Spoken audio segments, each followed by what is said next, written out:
Bonjour Mathis, Bonjour. merci de nous accueillir ici chez toi à Beaufou. On va bien sûr revenir sur cette très belle année 2023, mais avant cela peut-être un petit retour en arrière sur un peu toute ta carrière depuis les débuts. Comment tu as débuté le motocross et comment tu es arrivé jusqu'ici?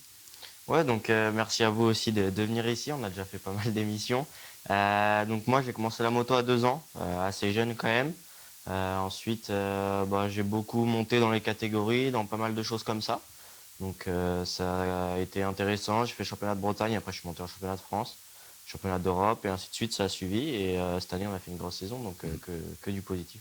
Donc tu as 17 ans et en effet donc cette saison 2023 a été assez énorme avec déjà un titre de champion de France junior, 125 cm3 et surtout carton plein, 14 victoires en 14 manches. C'est ça. Raconte-nous un petit peu cette saison de championnat de France déjà. Ouais, c'est sûr. Donc une très bonne saison en championnat de France. J'ai tout gagné, ça s'est jamais fait en championnat de France. Donc c'était le Grand Chelem comme on appelle. 14 manches, 14 victoires. Donc c'était une sensation incroyable. Après, il y a quand même eu d'autres championnats importants aussi. Donc en parallèle, j'ai été champion du monde aussi. Un truc énorme aussi. Et vice-champion d'Europe, ce qui est quand même aussi pas mal. Alors oui, ça a été quand même le gros événement de cette année, de cet été, ce titre de champion du monde le 9 juillet en Roumanie, là aussi en junior 125 cm3. Raconte-nous aussi comment ça s'est passé, qu'est-ce que ça fait de devenir champion du monde? Alors moi, je suis quelqu'un qui m'exprime pas beaucoup. Donc en soi, dès que j'ai gagné, j'avais pas forcément l'impression d'avoir gagné. Je m'en suis pas rendu compte.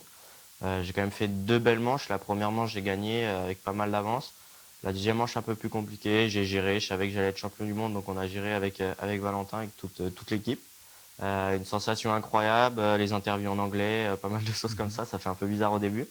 Et on ramène le titre à la maison, donc c'est quand même incroyable. Et puis donc tu en parlais, le championnat d'Europe. Est-ce qu'il y a une déception sur ce championnat où tu as quand même été leader pendant un moment dans la saison? J'ai été leader au tout début. Après, une déception, oui, forcément, parce que j'aurais préféré être champion d'Europe. Mais en début de saison, on m'aurait dit j'aurais été vice-champion d'Europe, champion du monde, champion de France. Je l'aurais peut-être pas forcément cru.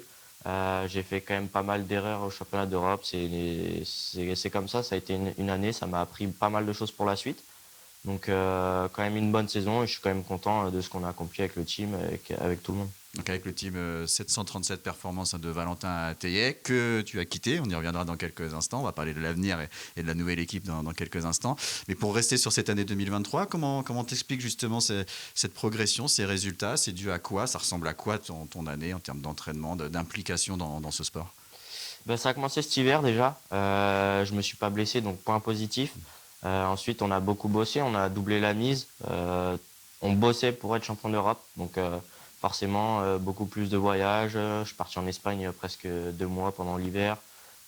Travail physique à fond. J'ai vomi pendant des séances, par exemple. Dans le froid, j'ai douillé aussi.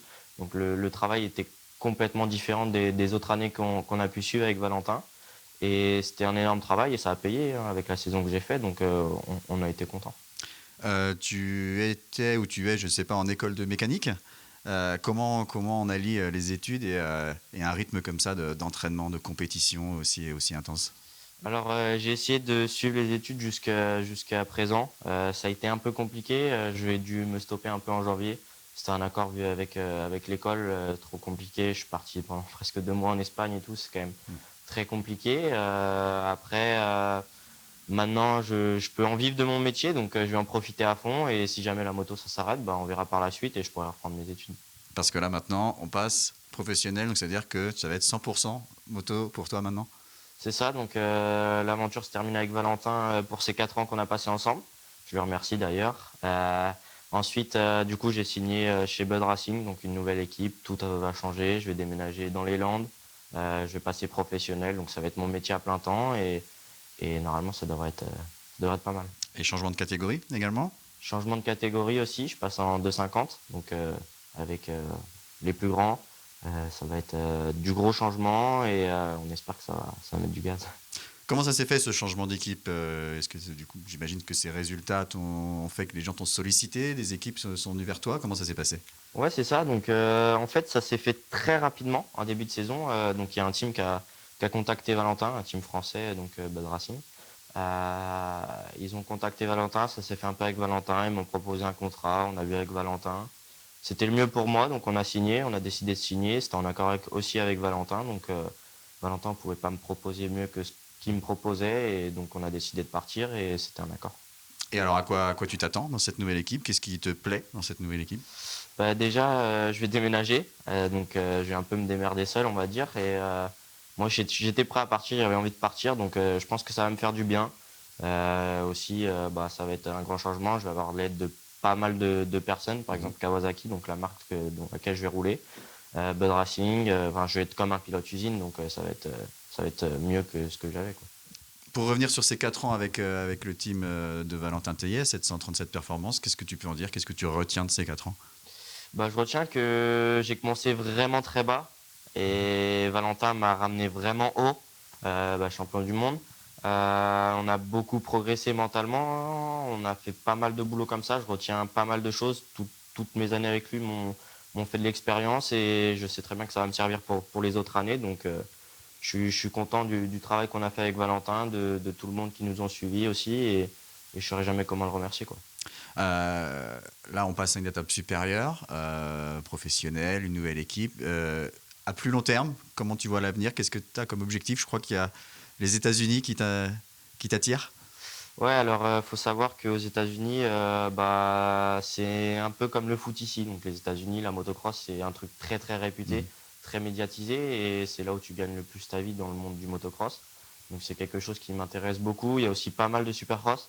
Supercross, c'est quelque chose qui m'intéresse aussi. Donc pourquoi pas. Après, faut avoir les contrats, faut avoir les trucs comme ça. Il faut aussi bien rouler. Donc on verra par la suite, mais j'aimerais bien partir aux États-Unis, ouais, ça c'est sûr. Alors pour ceux qui connaissent peut-être pas trop ce sport, supercross, motocross, c'est quoi les différences? Alors, motocross, c'est sur des terrains beaucoup plus étendus, avec un peu moins de sauts. Ça tourne aux alentours des 2 minutes à peu près. Donc, c'est assez grand. Et supercross, c'est vraiment petit.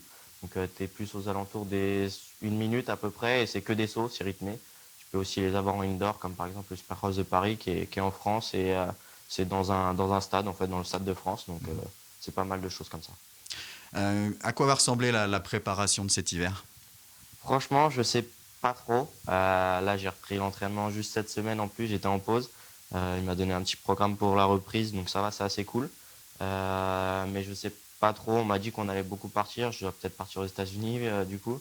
En Italie, en Espagne, on a quand même pas mal de pays. Et je sais pas trop ce que ça va être la préparation, mais je pense que ça va être une bonne préparation pour l'année prochaine. Merci beaucoup, Mathis, et bonne chance pour la suite. Merci à vous, au revoir.